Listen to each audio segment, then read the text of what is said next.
Bien, chers amis, nous voulons encore vous dire un très grand merci pour votre fidèle présence à notre fête annuelle de Notre-Dame-des-Neiges. Nous ne vous le redirons jamais assez, votre présence, toujours plus nombreuse d'année en année, et c'est pour cela qu'il faut faire la fête en deux parties. Samedi prochain, il y aura encore plus de pèlerins, et pour nous, un grand motif de reconnaissance et de réconfort en ces temps difficiles. Votre présence est le signe de l'action du ciel en ce petit village de Saint-Pierre-de-Colombier. Dieu agit en ce lieu parce qu'il a été sanctifié par nos fondateurs et parce qu'il est devenu un centre spirituel où l'on adore le cœur de Jésus, son Saint-Sacrement, et où l'on apprend à vivre l'esprit de cordée avec comme guide de cordée Notre-Dame-des-Neiges. Nous avons beaucoup parlé l'année dernière du centenaire des apparitions de Fatima et des 70 ans de la bénédiction de la statue de Notre-Dame-des-Neiges. Nous avons prié et offert pour que soit hâté le triomphe du cœur immaculé de Marie.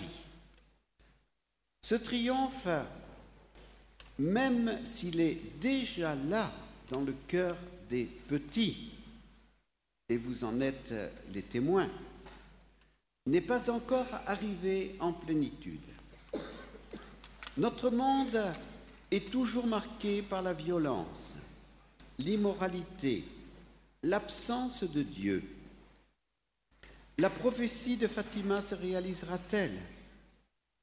Finalement, mon cœur immaculé triomphera et un certain temps de paix sera donné au monde.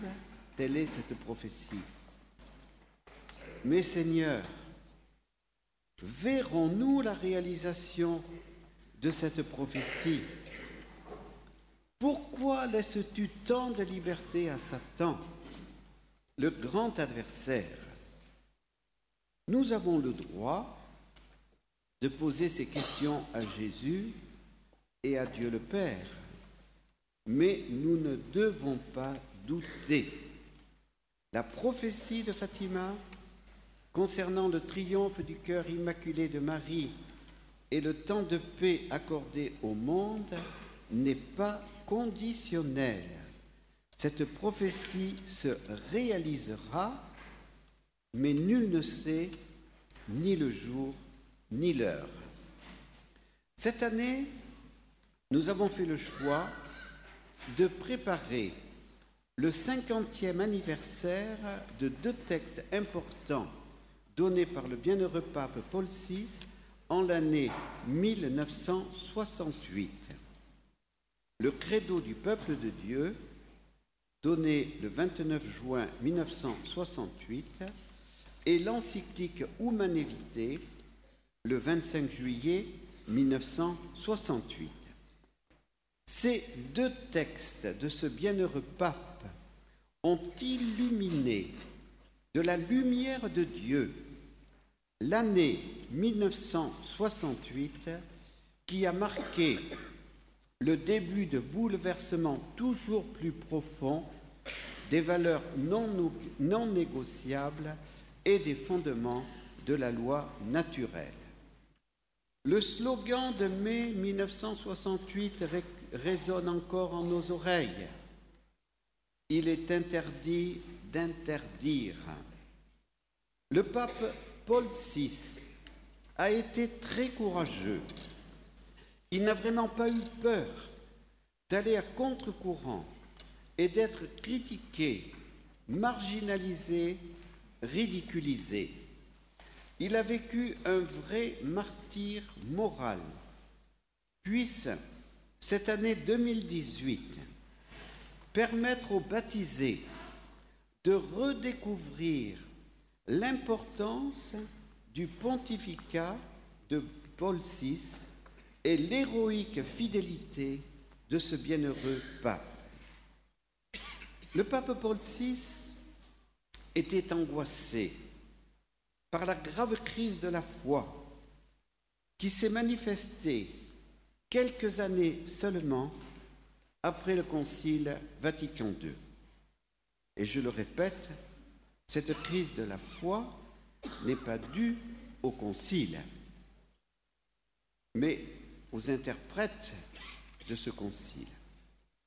Le 13 mai 1967, à Fatima, Paul VI, pour le 50e anniversaire des apparitions, avait évoqué, sans le nommer, le progressisme moderniste et le relativisme œcuménique et interreligieux qui mettaient la foi de l'Église en danger. Le modernisme, pourtant sévèrement condamné par saint Pie X, réapparaissait avec le néo-modernisme progressiste. Et qu'est-ce que le modernisme progressiste? C'est la volonté d'adapter la foi chrétienne au monde moderne en supprimant tout ce qui pourrait soi-disant heurter le monde moderne marqué par le scientisme, le marxisme, l'agnosticisme et le matérialisme pratique. Il était donc nécessaire pour ces néo-modernistes progressistes de réinterpréter la Bible, les miracles, les dogmes, les vérités qui dérangent, dont celles sur le péché originel, le péché mortel, l'enfer et le jugement dernier. Il fallait réinterpréter la morale, qui était soi-disant culpabilisatrice. Il fallait aussi, on peut dire, attaquer le magistère soi-disant infaillible qui ne respecterait pas la conscience personnelle. Et il fallait aussi supprimer la prétention de l'Église catholique de se dire l'unique religion par laquelle serait donné le salut. Pour les inspirateurs du faux œcuménisme et du faux dialogue interreligieux, infidèles au véritable esprit de Vatican II, l'Église catholique devrait abandonner sa prétention d'être dépositaire de la vérité révélée. Elle devrait être plus tolérante par rapport aux autres chrétiens qui ne partageaient pas pleinement notre foi. Dans sa relation avec les autres religions, l'Église catholique devrait enfin admettre que toutes les religions se valent et que l'Église catholique ne serait pas supérieure aux autres religions. Voilà, on peut dire, l'ensemble de tous ces courants de crise dans les années qui précédaient 1968. Le philosophe français Jacques Maritain et le théologien suisse Charles Journet, qui a été élevé au rang de cardinal par le pape Paul VI, ces deux personnes qui étaient très amis de Paul VI et de fidèles amis, voyaient les grands dangers pour la foi catholique que représentaient la crise de la foi et la crise du faux œcuménisme et du faux dialogue interreligieux dont je viens de vous parler d'une manière très synthétique. Ils ont convaincu Paul VI qu'il fallait promulguer le credo du peuple de Dieu. Dans le forum que nous organiserons en notre foyer de Sens les 17 et 18 février prochains et auquel nous vous invitons, nous donnerons un témoignage plus précis sur la correspondance entre Charles Journet, Jacques Maritain et Paul VI. Nous comprendrons mieux alors la grave crise moderniste progressiste qui continue à diviser notre Église aujourd'hui. Au cours de l'audience du mercredi 30 octobre 1968, Le pape Paul VI justifiait ainsi la promulgation du credo du peuple de Dieu 4 mois plus tôt. La foi est notre premier devoir. La foi est pour nous une question vitale. La foi est le principe irremplaçable du christianisme. C'est la source de la charité, le centre de l'unité, la raison d'être fondamentale de notre religion.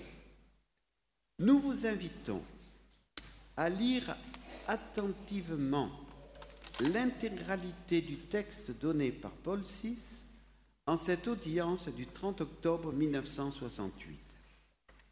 Paul VI était vraiment éclairé par l'Esprit Saint pour annoncer la grave crise actuelle de l'Église, dont la Vierge Marie a ainsi parlé à Don Gobi en 1990. La perte de la foi est une véritable apostasie. Remercions le bienheureux Paul VI d'avoir eu le courage de s'opposer au courant progressiste moderniste qui se présentait et qui se présente toujours d'ailleurs comme incarnant l'esprit de Vatican II. Nous vous encourageons à lire le livre de Joseph Ratzinger, Mon Concile Vatican II, pour découvrir ce qu'est le véritable esprit de Vatican II et ce qu'est l'herméneutique de la continuité telle que l'a définie le pape Benoît XVI. Le credo du peuple de Dieu est aujourd'hui appelé credo de Paul VI. Nous vous invitons, après cette fête de Notre-Dame-des-Neiges, à l'approfondir personnellement. Il est beaucoup plus développé que le credo de Nicée-Constantinople que nous professons les dimanches et jours de solennité, comme nous allons le faire en ce jour. Il a en effet, ce credo, intégré plusieurs dogmes qui ont été promulgués après les 2 premiers conciles, donc le concile de Nicée et de Constantinople. Ces dogmes ont été promulgués pour répondre avec autorité et d'une manière infaillible aux erreurs que le malin, père du mensonge, n'a pas cessé d'inspirer tout au long de l'histoire de l'Église pour pervertir la vraie foi de l'Église. Dans le premier article de son credo, Paul VI a rappelé l'existence des purs esprits ou des anges et l'existence de l'âme spirituelle et immortelle de l'homme. Pourquoi avoir ajouté au credo de Nicée-Constantinople ces 2 points, ces 2 vérités, les purs esprits, donc les anges et les démons, et l'âme spirituelle et immortelle de l'homme? Tout simplement parce que l'existence des anges, des démons et de l'âme spirituelle est aujourd'hui remise en question par des personnes qui sont en responsabilité dans notre propre Église catholique.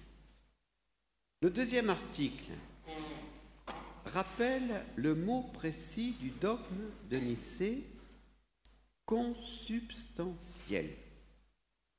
Jésus-Christ est consubstantiel à son Père. La traduction française actuelle, de même nature, n'est pas fidèle au dogme de Nicée-Constantinople. Et donc Paul VI veut que nous reprenions ce mot consubstantiel. On n'a pas d'autre mot plus précis pour dire que Jésus est le vrai Dieu et qui partage avec son Père la nature divine. Le troisième article rappelle l'enseignement dogmatique du concile de Chalcédoine en l'année 451. Enseignement qui avait été remis en question par des théologiens qui affirmaient que Jésus était une personne humaine. Aujourd'hui, nous avons encore des théologiens catholiques qui prétendent que Jésus est une personne humaine. C'est une grave hérésie. Il n'y a qu'une seule personne en Jésus qui est le sujet de tous ses actes divins et humains. Cette unique personne, c'est la personne divine du Fils de Dieu. Cette personne possède la nature divine et la nature humaine. Ces deux natures, divines et humaines, sont unies sans confusion dans l'unique personne du Fils de Dieu. Jésus n'est donc pas l'homme qui est devenu Dieu, comme cela a été dit par un théologien catholique, mais Jésus est le Fils de Dieu qui s'est fait homme. Le quatrième article précise le mystère de la rédemption. Jésus est mort pour nous, pro nobis. Cette expression pro nobis, pour nous, est essentielle pour la théologie de la rédemption. Jésus nous sauve par son sang rédempteur. Et le cinquième article précise: Jésus est ressuscité de son propre pouvoir et par sa résurrection, il nous élève au partage de la vie divine qui est la vie de la grâce. Ces deux articles, le quatrième et le cinquième, se fondent sur la théologie de saint Paul, Romains 6, le baptisé avec Jésus mort sur la croix pour lui et mort au péché, et avec Jésus ressuscité, il vit pour Dieu. En Romains 4, 25, ce même apôtre saint Paul avait écrit: Jésus a été livré pour nos fautes et est ressuscité pour notre justification. Le mystère pascal, c'est donc la mort et la résurrection de Jésus.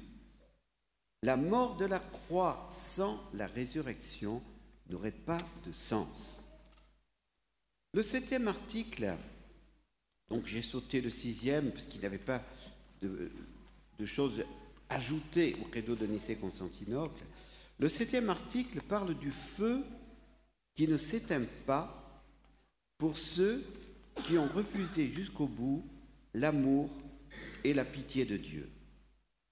Cet ajout veut, c'est évident, répondre à la grave hérésie de ceux qui nient l'enfer. La grande hérésie de notre temps, redisons-le, est le salut pour tous. Ce n'est pas vrai. Ce n'est pas vrai. Tous ne sont pas sauvés. Il faut que l'on accueille le don du salut. Oui, Jésus est mort pour tous. Jésus peut sauver tous les hommes, mais il ne peut pas nous imposer le salut. Lucifer l'a refusé, les anges révoltés l'ont refusé, et des hommes peuvent le refuser. C'est ce que la Vierge Marie a voulu faire découvrir à Fatima le 13 juillet 1917 par cette vision de l'enfer donnée aux 3 enfants et par cette vision des âmes qui tombaient en enfer. Nier l'enfer est grave pour un théologien catholique. Personne ne peut changer la foi de l'Église. Personne ne peut changer l'Évangile. Le 8e article n'apporte pas d'éléments nouveaux sur la théologie du Saint-Esprit. Mais deux importants développements sont à noter. La mariologie, selon l'enseignement de Vatican II, et le péché originel, selon le Concile de Trente. Ces deux enseignements de Paul VI, en l'année 1968, avaient vraiment besoin d'être rappelés et ont encore besoin d'être rappelés. Nous développerons ces enseignements si importants en notre prochain forum de Sens au mois de février. En plusieurs universités catholiques encore aujourd'hui, le dogme du péché originel n'est plus enseigné, ou plus grave encore, il est réinterprété d'une manière hérétique. Refuser le dogme du péché originel est grave pour un théologien, car il ne s'agit pas d'une opinion théologique dépassée, mais d'une vérité révélée qu'aucun catholique n'a le droit de remettre en question. Le catéchisme de l'Église catholique enseigne avec autorité la doctrine sur le péché originel, liée à celle de la rédemption par le Christ, donne un regard de discernement lucide sur la situation de l'homme et de son agir dans le monde. Par le péché des premiers parents, le diable a acquis une certaine domination sur l'homme, bien que ce dernier demeure libre. Ignorer que l'homme a une nature blessée, inclinée au mal, donne lieu à de graves erreurs dans le domaine de l'éducation, de la politique, de l'action sociale et des mœurs. Nous devons avoir le courage de transmettre aux enfants et à tous les baptisés le dogme du péché originel. Si l'on rejette ce dogme, on rend Dieu responsable du mal en l'homme et dans le monde. Non, tout ce que Dieu a créé est bon. C'est Lucifer et ce sont les anges révoltés qui ont fait entrer le mal dans le monde angélique, puis le démon a tenté le premier homme et la première femme, afin que par leur péché personnel, que l'on appelle péché originel, le mal entre dans leur cœur et dans le monde visible créé. Si l'on refuse le dogme du péché originel, on ne peut pas comprendre, bien évidemment, le dogme de l'Immaculée Conception, parce que la Vierge Marie n'est pas marquée par le péché originel et ses conséquences. C'est pour cela qu'elle peut s'appeler « Je suis l'Immaculée Conception », comme elle l'a dit à Lourdes. Paul VI a rappelé ensuite l'importance du baptême des petits-enfants en vue de renaître de l'eau et de l'Esprit Saint à la vie divine dans le Christ Jésus. Et bien évidemment, si l'on ne croit plus au péché originel, qu'est-ce que cela peut bien faire que les enfants soient baptisés ou ne soient pas baptisés? Ensuite, il y a deux développements importants de Paul VI que je n'ai pas le temps de développer maintenant car ça va être l'heure de la messe. L'un porte sur le mystère de la transsubstantiation et Paul VI a demandé que l'on garde ce mot transsubstantiation pour dire que le pain et le vin vont être changés dans le corps et le sang de Jésus. Il ne peut pas y avoir un mot plus clair et plus précis que le mot transsubstantiation, car le Rahner à l'époque parlait de transfinalisation ou de transsignification pour changer le dogme de la foi de l'Église. Eh bien, Paul VI a dit non, nous devons garder transsubstantiation parce que c'est l'être du pain et du vin qui est transformé en l'être du corps et du sang de Jésus et les apparences du pain et du vin demeurent. On n'a pas d'autre mot plus précis pour dire le mystère. Et puis, Paul VI a dit, il faut continuer à parler du saint sacrifice de la messe. La messe, ce n'est pas simplement un festival. La messe, c'est le saint sacrifice actualisé de Jésus. Paul VI ensuite a parlé de la vie éternelle, du purgatoire, du paradis, pour rappeler la tradition de l'Église. Paul VI professe enfin la résurrection de la chair et il développe le mystère de la communion des saints. Cette communion est efficace, dit-il. Nous croyons que dans cette communion, l'amour miséricordieux de Dieu et de ses saints est toujours à l'écoute de nos prières, comme Jésus nous l'a dit, « Demandez et vous recevrez ».